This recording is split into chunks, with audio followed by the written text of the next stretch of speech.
Hey guys, welcome Welcome. Hey, to Insight Now. This is our first one for this year, 2022. So it's good to see you guys. You too. well, good to see you. Hey, so Tim and I look like we're pretty enjoying the summer, and you look like you're wrapped up trying to deal with the cold, Daniel.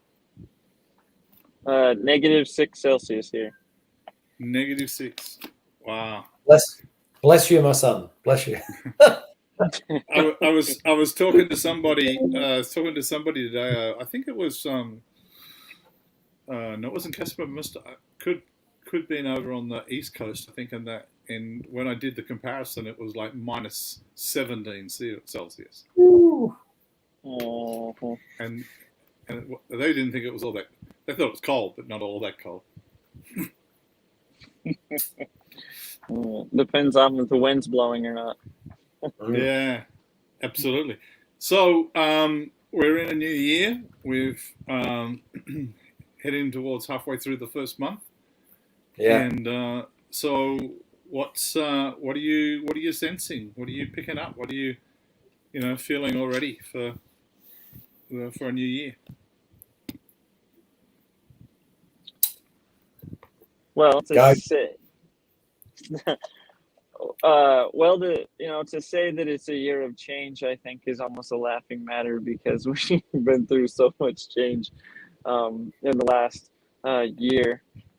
So I think it's a year for me. What I'm hearing is that it's a year of a different change. So I think I could describe 2021 as crazy change or wild change or sudden change, a lot of change. There's a lot of words I could use for it.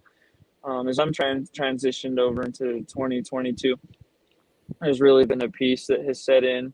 And I just really feel like the change is still there. Actually, me and my family are experiencing a little more change going into 2022 than we really did through 2021 in certain areas of our life. But I think this is the year where everything's been upset, and so this is the year that everything gets to be put back into place. So I feel like it's a year of, so we went through change to upset everything. Now we're going to go through change to take us to where the Father actually wants us to go. It's like he had to upset everything that was normal for us, or whoever upset it doesn't matter. It got upset. Our lives got upset. Everything around us got upset. So now we get to rest in the peace as the Father puts that back together for us and puts us into a new way of thinking, into new streams.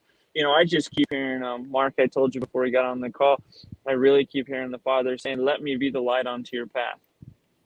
Yep. Like, let me clear the path before you. Let me be the light. Like, just walk the path. Like, I've already created the path. I've already cleared it for you, and I'll put a light upon it. Just walk it. And so I think it's just, I feel for me in particular, but I think it'll be for a lot of people, you're going to find that it's a year where they're walking into things they never, in 2020, I don't think anybody would have been talking about what they're going to talk about in 22. Like, I can't believe we're walking into these things. I wouldn't have thought this 2 years ago. I wouldn't have thought we'd be where we're at 2 years ago. Yeah. I was talking to someone the other day about a certain situation. I just asked them to pray into it. And, they said they saw that old game, that family game called Boggle. Have you ever heard of that game? So it's a little cube with a little lid on it with all different letters, and you shake it, and then they fall down, and then you got to try and make words out of the things that are there. And they just, it's like God was shaking something, but that He was going to bring His order out of it. So yeah, which was interesting because I was getting words shuffle the deck. Sometimes you've got to. Okay. You just shuffle the deck a little bit. Well, I was, in sort of heading towards this this year, and I've heard people, talking about particular words that they've been getting. One friend of mine, had the theme for this coming year of be, think, do, and that was resonating with me. But overall, I was feeling a similar sort of thing than what I was getting in 2021, and it was like, Lord, can I have something different? Can we, like I feel like I'm stuck on that, and I think it's about positioning. I think it's about discovering what positions that we are to take. What that looks like, because we know with Jehoshaphat. Jehoshaphat hears the word of the Lord that comes to him when it's like, first of all, this battle is not yours, it's mine. And that's what God's saying to him. And then it says, now, I want you to understand from that place that I've said this is my battle, that you are to position yourself. Now, he has spent all of the rest of the time asking the Lord, declaring fast, seeking the Lord, saying to the Lord, do something, try something, give us something, break through for us, And then, it comes out with this prophetic word, like, this battle is mine. So the Lord's taking ownership of the battle. And then saying, now what I want you to do is position yourself. Not position yourself trying to get me to do something, but position myself to see the victory. Right? And I think that's, it's becoming more clearer to me, because I've had that scripture and I've talked about it on here and other places, for this last coming year. But I think it's about positioning to see, what the Lord is doing, and positioning yourself to see the victory, which is what, he told Jehoshaphat to do. So, I think in the last couple of years, we are being repositioned, whether we like it or not.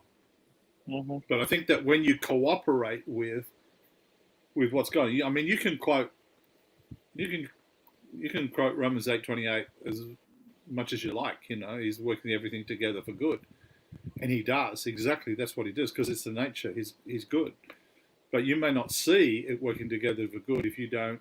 If you're not partnering with, if you're not cooperating with, what the Father wants to do. And I think that increasingly what we're seeing is division. Maybe but I don't think that's quite the right word. But I think increasingly we have to either go with what God says, or we are going to increasingly step into fear, because I've been saying, fear is addictive. You know that. Mm-hmm. So the more that you participate with fear, the more you get addicted to it. And I think, you remember in Acts 1:8, where it says, and you shall receive power. We've got power to choose, power to empower. And what are we going to empower? Well, when you're talking there, Mark, I was thinking, you're saying it's about positioning ourselves, or participating in what the Lord's doing, and I think we need a rewriting of that for so many people. As we can be get it done people, or doers, or whatever. So we think like, okay, so we sit back and we rack our brain thinking like, what do I need to do right now to participate with the Father? And I think we're in a season, if I can say from what I'm experiencing, so I'm just speaking, I'm releasing what I'm experiencing, is that I think we need to understand that a position, which this is all in the, there's a lot of this in the Bible. Sometimes a position isn't actually going to the war, or isn't doing things. Sometimes the position is the peace. It's the position of, it's actually where you're positioning yourself. I kept, when you were saying that, I kept hearing the Lord say, like, I kept feeling like he's saying, like stand strong and watch me, like watch my might, watch my power as I go before you. Like he's not saying go with me, he's actually saying like stand strong, like almost like it's like he's like a man to a man, and he's like getting that, he's like stand strong, like watch me, I'm gonna prove it to you. Like you stand there and look down in that field and watch me wipe out all that lies before you. Like if you can't trust me now, stand here and I'm going to show myself strong and mighty to you, but you have to stand here and watch. Well, that's exactly what the prophet said to Jehoshaphat. Position yourself, stand, and see. Mm-hmm. You know what I'm going to do. And I think there needs to be a positioning place where people position themselves and stand. You know, and stand, of course, is not standing still. It's like stand on what I've said, Mm-hmm. stand on who I am, stand on my nature, and watch me do this. Watch me do all of those sorts of things. And yet, you can't find something if you're not looking. Mm-hmm. You know, you have to participate. You have to do something. Tim, you're being quiet there. I'm just listening. Do you want to add something to that? No, I'm probably on a bit of a different wavelength, to be honest. But the thing that just when you guys were talking, I guess, was that, you know, we often pray for something. You know, we actually, you know, praying into something, and we often expect that it'll come wrapped a certain way. Mm-hmm. But God is, you know, answers our prayers, but He answers them the best way, not the way that we think they should be answered. And I think some people might be praying and expecting things to look a certain way, only for them to look different. And then the struggle is, do I accept, you know, like where is God in this? And there's a process of what is God doing, because they don't. Sometimes the answer to our prayers doesn't come the way that they're wrapped, you know, that we think they're going to be wrapped. You know, and I know that's been true over our journey and over our life. We've, you know, when you pray a prayer saying, God, I want to know you more, you know, my view was like, we're going to taste His glory and we're going to be on the floor prostrate and there's going to be revival. We're just going to be like, I want to know you more. But then the answer to those prayers was that He actually took us through stuff. So we actually knew that He was Jehovah Jireh. We actually knew that He was Rapha. You know, we actually knew that He was these, you know, these things for us, because we got to experience them. So someone out there today just needs to know that it's okay. You can position yourself and rest, because sometimes the answer to your prayer in that moment doesn't look that it's right, but give it time and God will outwork that. Well, I certainly don't think you're on a different wavelength, Tim. I think you're on the same wavelength. and it's true. I think there are, and I actually don't think it's just one person. I think there's a few people that, again, we keep talking about this, but I think that it's essential for hope to arise. You know, I think, you know, so often God is so good at surprising us. Because we expect one thing, and that's where it's really is important to keep going back to who He is, because sometimes the answer comes in very different packaging in a different way than what we were expecting.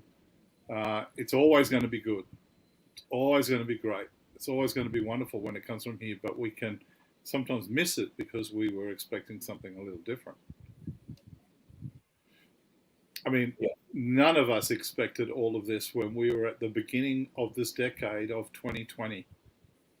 You know, Daniel and I, we've got a bunch of prophets in Dallas, Fort Worth, and hearing some very significant things coming forth, and none of it was foretelling what was this coming. But you know, when we look at it back to there, we can actually see that it was. It's just in, you know, it was packaged in somewhat of a different way. What do you think are some of the things that, as people head into, you know, 2022, you know, some of the things that they've always done, but what are some of the things you think that we can encourage people with, is to pursue pursue this coming year? I would say Jesus. pursue. That's pretty good. I would say pursue quiet. And I don't mean like lock yourself in a room kind of quiet. What I mean is I think 2021 we can all agree was a lot of static. You know, Yeah. I don't know, I just keep thinking about it. So you know, there's this movie that I've watched a couple times, and it's about it's about samurai. But they talk about in the movie, this guy says, he says you have too many mind. He's like, you're minding the person watching, you're minding the people in the field, you're minding the kids playing, you're minding the noises. He's like, but you're not right here. He's like, the person in front of you is who you should be minding, but everything else is getting in the way, static. And he's like, if you could just focus on just what you're doing right now. And I would say pursue that. We've went through all the static. Let's try to cut some of that static out and quit letting it impede what's really going on, you know, which is, we talk about it's seeing the blessing of God in front of us. Maybe it wasn't packaged the way we want it to be, but let's let everything around us quit influencing how we're seeing things. Let's pursue some silence in the midst of all the static that, of course, they're going to keep putting out there.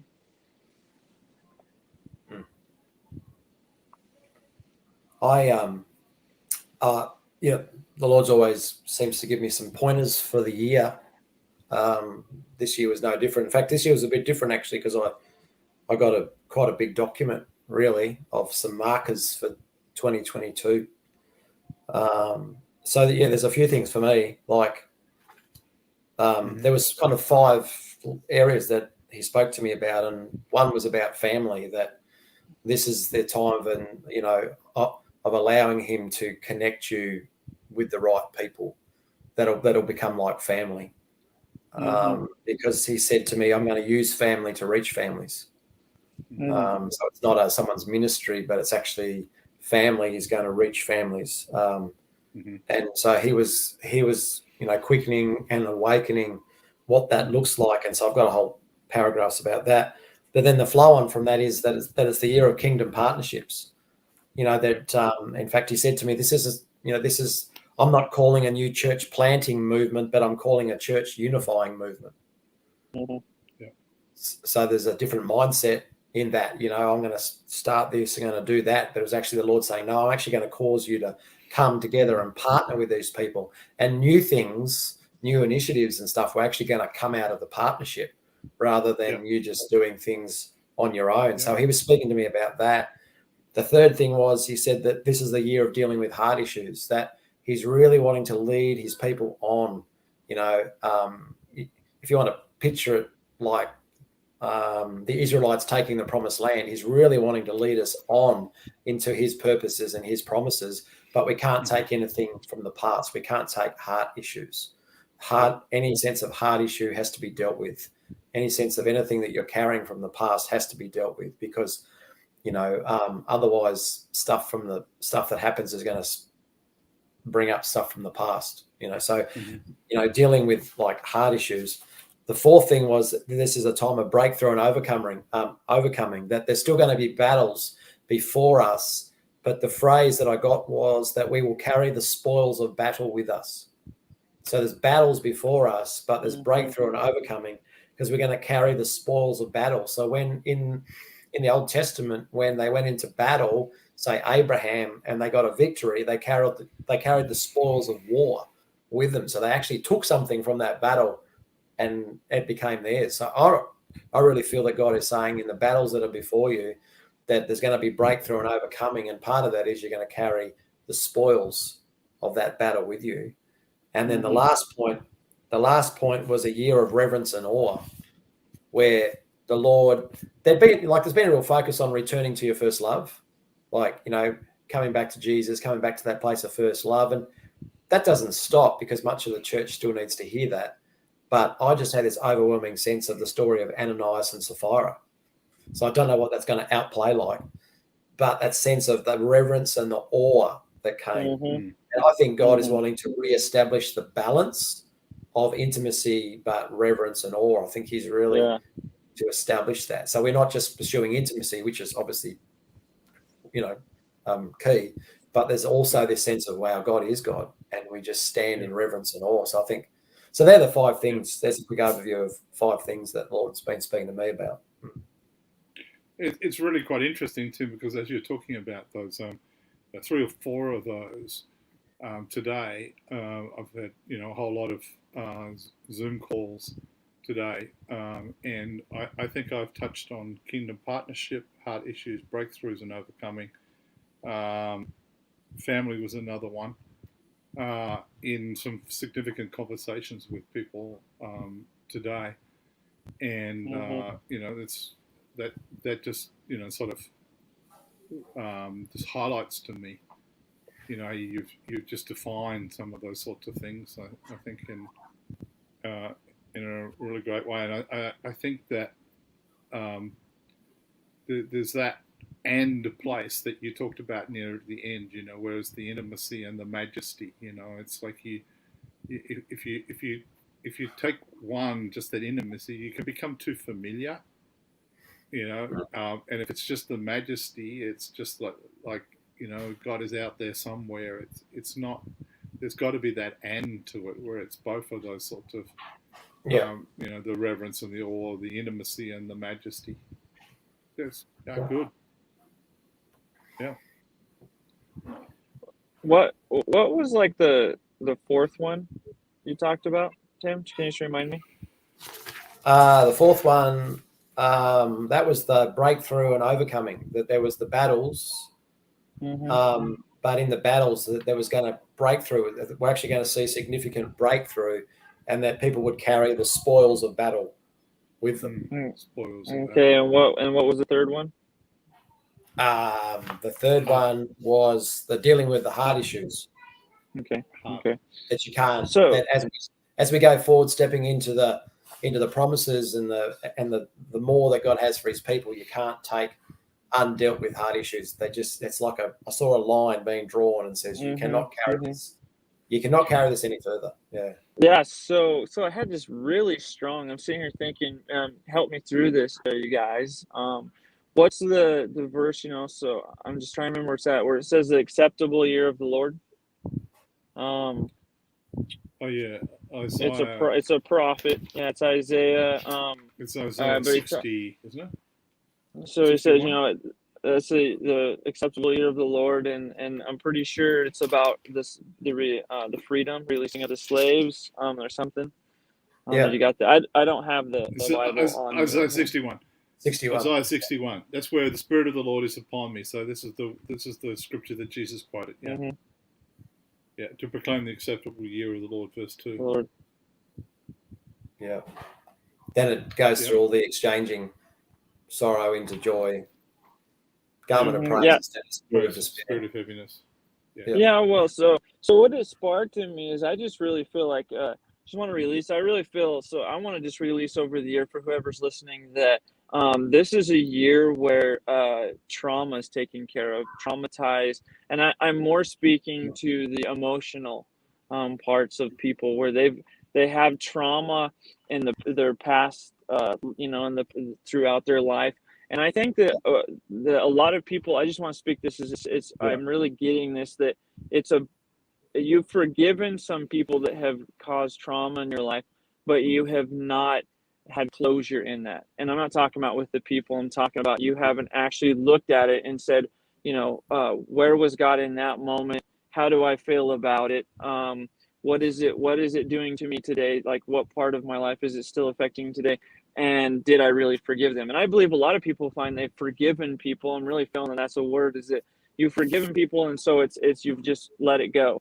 But it really still has a hold in you. It's not that you haven't forgiven people, but it has a hold in you. That trauma just has a hold on the emotional part of your life. And I feel like this is the acceptable year of the Lord, that He's going to, the trauma is going to be taken from people if they'll, just open up, revisit those places, give it to the Lord, and He's just going to, it's the year of setting that debt free. Because so often we feel like that's a debt we have to carry. And so I just Yeah. feel that 2022, right now, if you're listening, that this is the year where you get to release the debt of the trauma, that's the emotional trauma that's been in your life. Anyway, Yeah. I just So really Yeah. felt all that.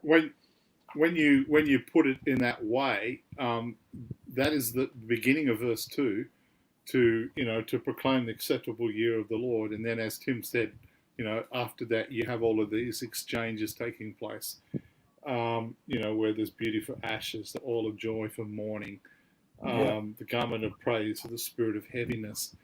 And Yeah. so often that people can experience those sorts of things, even though they're not holding forgiveness or unforgiveness. They're not holding unforgiveness towards people. They're forgiven people, but like you said, they've not been released of that trauma that's allowed them then to get into the to the exchange, because this is the acceptable year of the Lord.